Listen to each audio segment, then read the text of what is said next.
Okay. Bueno. Perfect. Oh, this you crazy mother.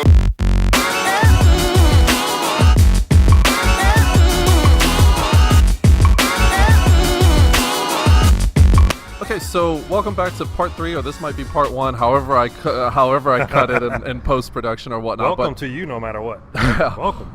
This has been an absolute blast. I know we got here early this morning and everything, but already it's been a lot of fun. Yeah. We are at the Houston Livestock Show and Rodeo, the barbecue competition, the World Barbecue Competition. And that's one of the things that I heard is that like they've really opened it up to the world. Like they've got the international teams competing. Yep. They've got people from all over the U.S. obviously, and then across the globe that are here competing today, which sounds like a lot of fun. Now I know you said that you've been here before. This is literally my first rodeo, and as much of a cook-off. Yeah, first cook-off too. So Well, rodeo will start on Monday. So hopefully you'll get a chance to bring your family down for that. Right.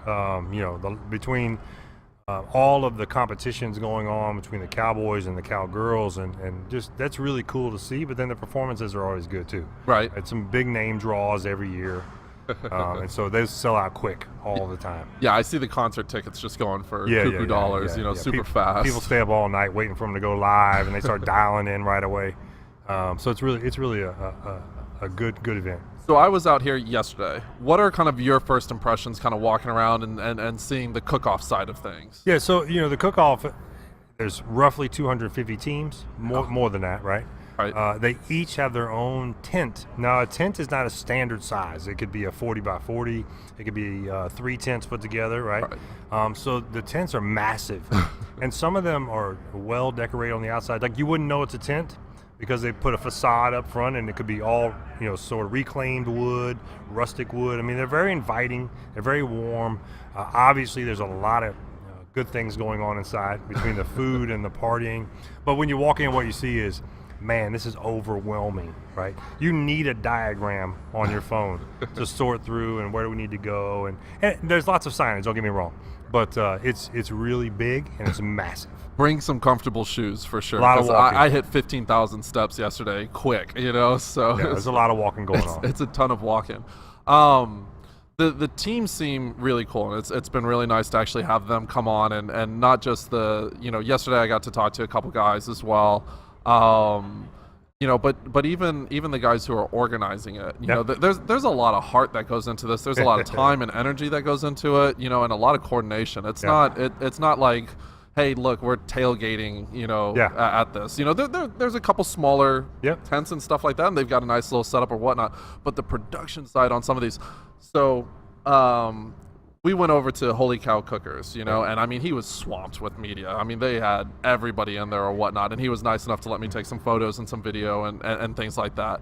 But I mean, they have a stage just like this, and then they had a spot for Cat's Coffee. They had, a donut spot. They had another guy who was doing something else. They had a bar in the middle that was, just a circular bar and things like that. And I mean, this is a fantastic. It's just cool to see all the different setups as well, and just how intricate it can be as on top of that. If I keyed in on one thing early in that statement, and it was the people, right? Right. How sort of gracious they are and how inviting they are.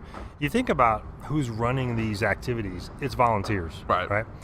The volunteers want to be here. They have sacrificed their vacation time. They working 2 jobs. They're working their real job, and then they're working this job. Right. So I would expect that to happen, and it's been pleasant, right, so far. We haven't experienced anything other than that. But if you think about who's driving it, it's the volunteers, and the volunteers are the ones who want to be here. Right? They're not working for $8 an hour. They're sacrificing that and so much more to sort of be involved, and so that is really refreshing. Now, they look tired, don't get me wrong. Yeah. They're tired. Yeah. I mean, it's Saturday.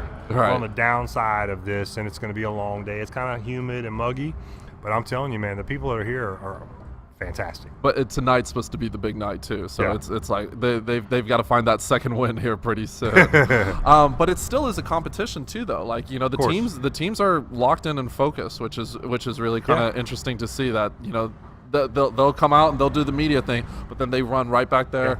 I saw a guy, he sorted through at least 8 cases of ribs to find 2 good ones, and each Yeah. case held like 20 ribs. And I was Sure. like, holy cow! You can imagine, as we were talking to JD earlier, and Lone Star Smoke Syndicate, Mm-hmm. and to go through 12 briskets to decide which 2 you like the best. Think about how many briskets they had to smoke before that to get to 12. You know what I mean? Like, so they've been working on this for a while. They didn't say, let's just do 12 briskets. No. They're smoking briskets all year, all week. They were in San Antonio last night with the same type of competition with more competitors. It's pretty cool. It's cool to look at from the outside and to see the dedication. And he's tired too. He's missing his family. His family came out to see him, but it's a dog-tired event for sure. Absolutely. What was kind of cool too was yesterday I had the chance to sit down with Dominic, and Dominic kind of does, oversees a lot of the concessions that are, at the carnival and everything. And the conversation that I had with him was just really cool. I can't wait to share it, and then it'll be, superimposed into the podcast a little bit, but then it'll actually become because it was such a great conversation, it'll actually become a episode of Cost of Goods Told on the web series. But I'm actually, I've never been excited about carnival food, but after talking to Dominic, I'm super excited to go walk through that carnival and try some things. Look, I don't come to certain events looking forward to deep fried much of anything, especially desserts. But it's hard not to when you get here. Everything's on a stick. Not everything, but everything's on a stick, everything's deep fried, and they have just phenomenal food. And that's just circus food. That's just, carnival food. Right. They have it. They have other things that are so much more elevated than that. Well, what was it that Duke drove us by and we saw? Like a beef rib. Yeah, the big rib. The big rib. I mean, look, we're not just talking popcorn and funnel cakes anymore. I mean, they have real food out here. Yeah, when he was showing it, to the camera and put it right up next to a turkey leg, it's just, that's carnival food. That's I want awesome. a turkey leg, but now I see a beef rib, the big rib. I want that. I too. think we're gonna have to split a big rib. No, I don't share. You don't share that? I don't share. That thing's big, man. That's 2 pounds of meat right there. You ain't gonna have room for much else after that. It's on a stick for a reason, so you can take it home. Well, but he was telling me that the other thing that he does too is they have doggy bag because people will take the bone home to their dogs and stuff like that. And I just thought, man, you are thinking about everything. That's such a, I would think carnival, just worry about getting the money, but he wants the experience and he wants people coming back. And it's just like guys here, he has to set up shop super fast and bring in staff. It's not like you travel with a staff of 200 people, and so you want those staff members to return year after year, just like you need these volunteers to come back year after year. So this being your first cook-off and rodeo experience, right? Obviously, it can be overwhelming, but is there a couple things that stood out to you right away as a first-timer that you're like, man, I would have never thought of that, or I got to bring my wife back to see that, or your son, even your son, right? I mean, is there something that stands out for you that would make you come back year after year after year? I think the thing that threw me off a little bit was when I thought about the cook-off, I thought it was you just going to bounce from 10 to 10 to 10, and things like that. I didn't know that, it was like, hey, you had to have a wristband.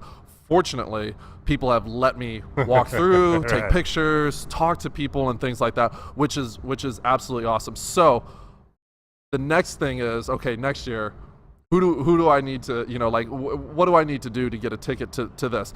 I'm excited to see what the other stuff is too, because they've got the music and things like that, and we're already in, which is nice. And then they got different booths and things like that where you can get barbecue, where you can get food and things like that.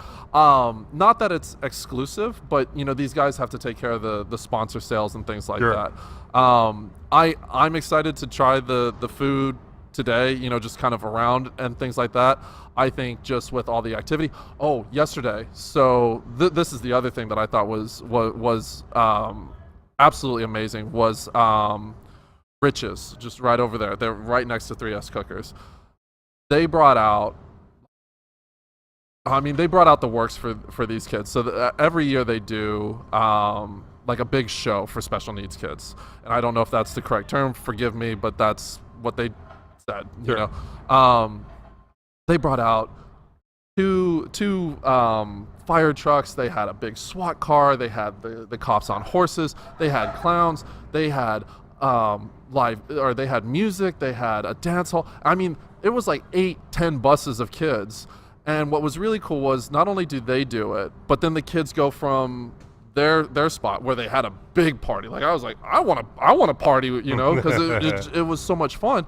And then they go to another team, you know, and they go to another spot. And, right. And so it started with, you know, basically a couple of the kids just coming over and being like, hi, you know, when they had like one booth, like where it was like super tiny, yeah, you know, and that was X number of years ago or whatnot. And to see it grow to this and to see, I think it's just, yeah, there's sponsorships involved. Yeah, there's money involved and things like that.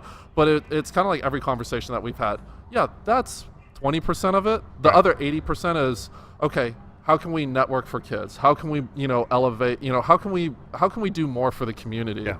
And that was something that I didn't expect as well. I would agree with you 100%, especially having these conversations here with Terry and even JD, is that the fundraising that goes into a process like this to give back. That's the whole reason to be here. I mean, you want to win. Everybody wants to be a barbecue cook-off, right?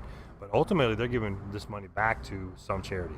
And so while the people who just come for the cook-off festivities don't think about that, it's a business. It is. I mean, whether it's profitable or not is a whole other deal, but sponsors, they take care of the sponsors first. So what's interesting is I see on Facebook all week, who's going to the cook-off? Who's got tickets? How do I get tickets? How can I get in? Can you hook me up? And people are like, look, I can't help you. Yeah. We have to satisfy the sponsors first and their guests. And so anyway, it's just a different perspective, and that's really cool. What they're doing with the money, number one, right, and then number two, to see the backside of just the festivities, right? Well, with the sponsorship levels that these guys are getting, I mean, even the small booths are getting huge sponsorships so that people can come to the party. And yes, it is a party, and yeah, there is a component of that to it too. But these guys are saying, you know what, I'm gonna work my tail end off for 2 weeks, and you know, JD's not just doing this. He's got something after it. You know, it seems like everybody's got something after this to also help out with the rodeo or help out with another organization or help out with another event. It's raining. So a beautiful part of being inside the tent. Yeah, we're not in the rain. Yeah, but that should pass really quick. So I'm just grateful. Just grateful we're inside here too. Yeah, I mean, we, you know, not only just grateful to be inside a tent, but grateful to be inside the cook-off. You know, there's a lot of people that, you know, can't come in, and it's really nice to be able to get the behind the scenes and everything like that. And I think sometimes not having the credentials kind of get, you know, like where it's like, you know what, you know, no, we're not going to have, you know, y'all come back here, or like. You've had credentials before? I'm just a nobody, so I don't know what that means. I have no status, no ego, no nothing. Just a guy with a camera. My wife keeps me honest, that's for sure. That's what they're supposed to do. Yeah. So I think after this, you know, I think we're going to go walk around and things like that. We may, I'm hoping we can hit up the international aisle. Yesterday met the team from Brazil. It was really cool. They flew into Miami and then road tripped it the way into Houston. Like stopped off at New Orleans and you know, all sorts of things. And it's cool because they're guys from all over Brazil. It's not just the guy that I talked to was from São Paulo, which you know, and I lived in Rio, so that's kind of like a Houston-Dallas relationship. You know, so close enough. But I'm hoping we, you know, get over there, talk to them, and then, you know, get over to the carnival, try some of the food and things like that. And then, man, it's gonna kick off, and it's gonna be insane. You know, I apologize for the audio quality because that rain's coming in hard. So. Well, and again, it's been insane for 2 days. Yeah. You were here during the day, so you saw some of the tameness of it and more of the generosity side of the cook-off. But tonight it will be crazy because it'll be the last night. You know, people that work during the week have real jobs. They don't go out on Thursday nights. Right. They might muster up a Friday night, right, because this is going on. But Saturday night, everybody's like, hey, it's a weekend. Right. Let's go. And so I'm sure it'll be a blowout night. I think so. For sure. Thanks for coming out, man. And, my pleasure, you know, always. I know we're going to go run around and things like that, so we're going to have some fun today, which will be fun.